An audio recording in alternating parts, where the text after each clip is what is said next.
അങ്ങനെ ഞാൻ എൻ്റെ ഫ്ലൈറ്റൊക്കെ കഴിഞ്ഞ് ഞാൻ കൊച്ചിയിലെത്തി. ഹലോ ഓൾ, ഇത് ഞാൻ 1 സെക്ടർ ഫ്ലൈറ്റ് ഓപ്പറേറ്റ് ചെയ്ത് കൊച്ചിയിലെത്തിയതിന് ശേഷം എടുത്ത വീഡിയോ ആണ്. ഞാൻ ഭയങ്കര എക്സൈറ്റഡ് ആയിട്ടായിരുന്നു കൊച്ചിയിൽ എത്തിയിട്ടുണ്ടായിരുന്നത്. ബിക്കോസ് എൻ്റെ അച്ഛനും അമ്മയും ബെസ്റ്റ് ഫ്രണ്ടും എന്നെ മീറ്റ് ചെയ്യാൻ അവിടെ വന്നിട്ടുണ്ടായി. അങ്ങനെ ഞാൻ പെട്ടെന്ന് റെഡിയൊക്കെ ആയി കഴിഞ്ഞപ്പോഴേക്കും അവരെത്തി.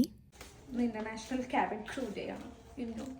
ശരിക്കും ആണോ? ശരിക്കും ഇപ്പം നിങ്ങളെൻ്റെ റിയാക്ഷൻ കണ്ടിട്ട് വിചാരിക്കുന്നുണ്ടാവും എനിക്കതുപോലും അറിയില്ലെന്ന്. നൈറ്റ് ഫ്ലൈറ്റൊക്കെ ഓപ്പറേറ്റ് ചെയ്ത് വന്ന് ഞാൻ കംപ്ലീറ്റ്ലി അത് മറന്നുപോയി. ഞാൻ CBSEയിൽ ഫുള്ള് ഡെക്കോറൊക്കെ ചെയ്തിട്ട് കണ്ടിട്ട് പോലും അവിടെ എത്തിയപ്പോൾ എനിക്ക് ഓർമ്മയുണ്ടായിട്ടില്ല. And she surprise me with this cute pocket. അത് കഴിഞ്ഞിട്ട് ഞങ്ങൾ നേരെ ഫുഡ് കഴിക്കാൻ വേണ്ടി പോയി. അച്ഛനും അമ്മയും എല്ലാവരും നല്ല വിശന്നിട്ടായിരുന്നു ഉണ്ടായിരുന്നത്. ഈവൻ എനിക്കും നല്ല വിശപ്പായിരുന്നു. അങ്ങനെ ഞങ്ങൾ ഫുഡൊക്കെ വെയിറ്റ് ചെയ്ത് അവസാനം ഫുഡ് എത്തി ഗൈസ്.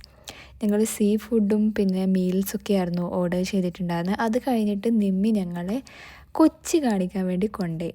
കൊച്ചിയിൽ അതൊക്കെ കഴിഞ്ഞിട്ട് കുറച്ച് കഴിഞ്ഞപ്പോൾ അച്ഛൻ എനിക്ക് ഹാൻഡ് ക്രീം ഇട്ട് തരുകയായിരുന്നു ഗൈസ്. എൻ്റെ അമ്മ ഈ നോക്കി നിൽക്കുന്ന കാണുമ്പോൾ നിങ്ങൾ വിചാരിക്കുന്നുണ്ടാവല്ലേ അമ്മക്കപ്പോൾ ഹാൻഡ് ക്രീം ഇട്ട് കൊടുത്തിട്ടില്ലെങ്കിൽ അവിടെ ഒരു കൊലപാതകം തന്നെ നടക്കും. അങ്ങനെ അച്ഛൻ അമ്മക്കും ഇട്ട് കൊടുത്തു, നോക്കി നിന്ന നിമ്മിക്കും ഇട്ട് കൊടുത്തു. അങ്ങനെ ഞങ്ങൾ അതൊക്കെ കഴിഞ്ഞിട്ട് ഒരു ജ്യൂസൊക്കെ കുടിച്ച് നിമ്മിയായിരുന്നു ഞങ്ങൾ ഗൈഡ് ചെയ്യുന്നുണ്ടായിരുന്നു. നമുക്ക് അവിടെ പോവാം ഇവിടെ പോവാമെന്നൊക്കെ പറഞ്ഞ്. അങ്ങനെ ഞങ്ങൾ കുറച്ച് കഴിഞ്ഞിട്ട് കടലൊക്കെ കണ്ടു, ഫോർട്ട് കൊച്ചിയിലൊക്കെ പോയി.